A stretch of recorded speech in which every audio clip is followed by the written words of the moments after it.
this. Well, idiot Hasan, he's talking about the shrinkage. They already factored it in. Yeah, they factored it in by raising prices on everything else. Duh. This is why these people, these types of people, do not look to them for your economics, number one. Steal from the Louvre. Yes. I would not be logistically capable of executing such a fact, but would I cheer on every news story of people that I see doing it? Absolutely. Absolutely. Yeah, I think it's cool. We gotta get back to cool crimes like that. Like, bank robberies, right? Stealing priceless artifacts, things of that nature. I feel like that's way cooler than the 7,000th new cryptocurrency scheme that people are engaging in. Mm-hmm. Would you steal from Whole Foods? You want to go first? Yes.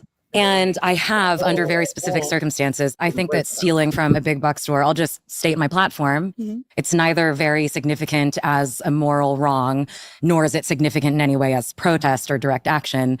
But I did steal from Whole Foods on several occasions, like I've been involved in like a neighborhood mutual aid group since 2021. And so every week I would go get groceries for Miss Nancy, my now family friend who lived nearby, and she wanted to go to Whole Foods. She wanted food from Whole Foods. So I was like, okay, great. And so I'd be getting Miss Nancy all her groceries, and then I would finish and I'd be like, oh my God, 4 lemons. I forgot 4 lemons. And on several occasions I was like, I'm just going to go back, grab those 4 lemons and get the hell out. And you should go to prison. I know. You think they're going to ban me? They should throw you in jail. But I didn't feel bad about it at all. And was part of it because of how you feel about Whole Foods as a corporation? Yeah, it already felt like a bit of a compromise. Like at the time I was like, I had not been to Whole Foods. I had a bit more sort of consumer discipline about where I was spending my money then. And I already felt like I was in the hole even by shopping there. And it certainly felt in a utilitarian sense. I was like, this is not a big deal. Well, right, guys? I'm pro stealing from big corporations because, they steal quite a bit more from their own workers. Number 2, they are having a public discussion about how they have stolen or how they continue to steal. And first of all, there's no shame, no embarrassment. They think they have a right to it. The one thing I could slightly say, okay, I'm going to give it to them. Now, stealing is up and down the social demographic scale. There's corporate that he mentioned, that he kind of alluded to that. And then there's your everyday run-of-the-mill stealing, okay? It's all wrong. Don't get me wrong. It's all wrong. But these people are giving their co-signing to it. Whole Foods, and not only that, the Whole Foods and wherever else they go, you don't see Whole Foods in the blue areas, if you will, or in the urban areas, the heavily concentrated minority areas. No, you don't. So therefore, these businesses are going to keep leaving or not coming at all. And these people are going to come out to your area. These little lower level people, they're going to come out to your area where the Whole Foods are because, hey, everything is up for grabs. Why not? However, one thing that might even help your ethical dilemma is the fact that the automated process that they designed, these companies know will increase shrink, right? So it's actually factored in. The lemons that you stole are factored into the bottom line of these mega corporations regardless, and they still end up having increased profit margins because they no longer have to pay the cashiers that they used to hire, as opposed to this automated system, knowing full well that people are still going to be able to still steal a lot more efficiently, as a matter of fact, through the automated process. Totally. Well, I was looking things like, and shrinkage is roughly equal internally as externally. Like they expect it from their employees that they are sort of disenfranchising constantly. Yeah. But what about the argument that if everyone just starts stealing wantonly from the self-checkout machines, Whole Foods will eventually raise the prices? Yeah, chaos, full chaos. So that was Hasan Piker. All right. Yes, Chink's nephew. And he is a leftist. He's like the big leftist now. All of the Democrats are pushing him up, platforming him. And as you can see, these people, they're pompous, they're spoiled. And this guy, he's a nice looking guy, but he's the kind of guy where you meet him in person and he smells like hot ass and curry. All right. He's Turkish. So, I mean, this is a major problem. Shelley, I want to start off with you. Nicole, what happens to our country when you have commies like this normalizing stealing? First of all, this guy is an absolute clown. The things he says because he wants to be popular.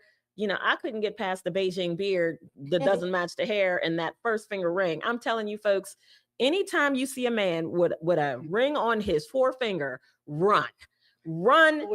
He's a jackass of the highest order. Make no mistake.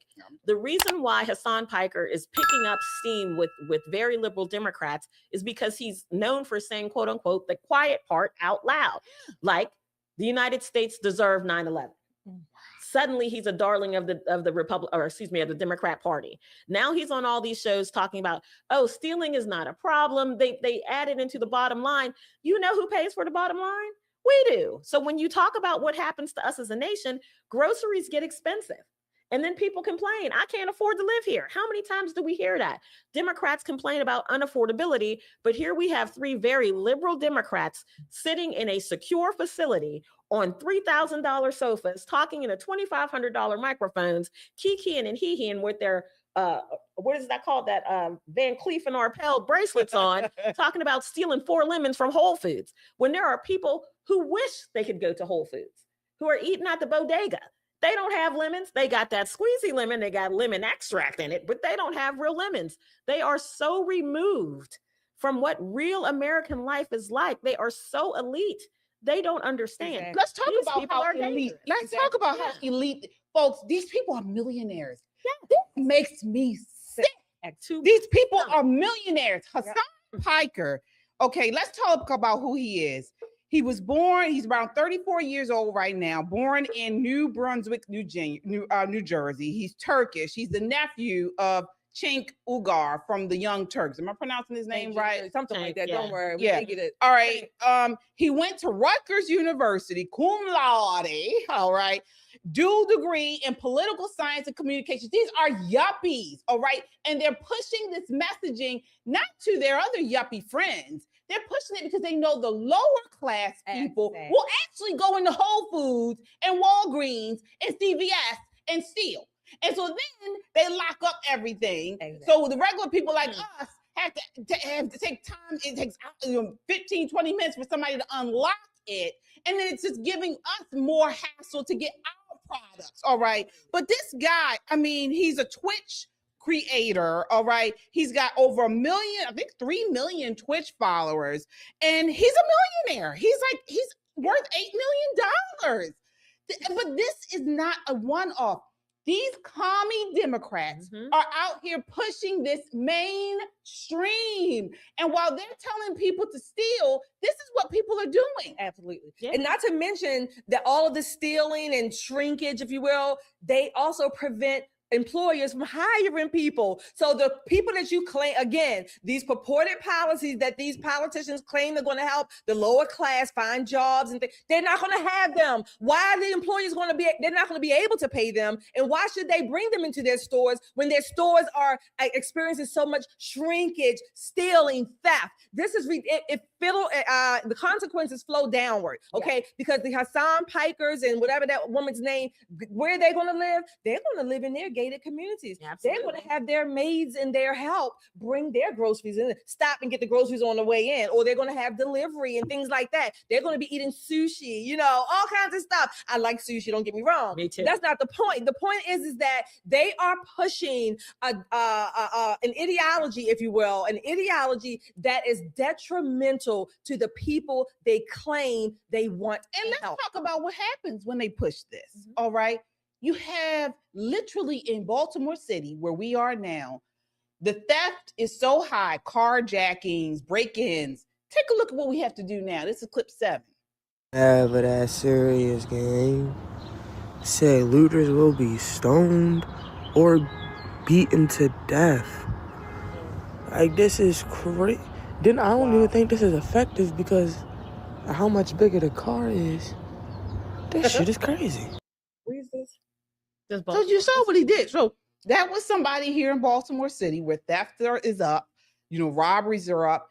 He chained his car to the house porch. Did you see that, Nicole? Yeah, I saw the chain, but the last time I saw people chaining cars was probably back in the early 90s in New Jersey, where they were, stealing cars, taking them to chop shops. I mean, you couldn't get out of you had to kiss your car goodbye. You got out. You're like, look, wow, I may or may not see you ever again. It was really bad. And the way that they got through that crisis is, one, they stopped slapping them on the wrist and started locking them up and giving them real jail time instead of probation. And number two, they broke down the chop shops. So there's no use in stealing somebody's car if you're not going to get any money out of it, right? And the truth be told, gas is damn near $5 a gallon. Who's stealing a car for a joyride?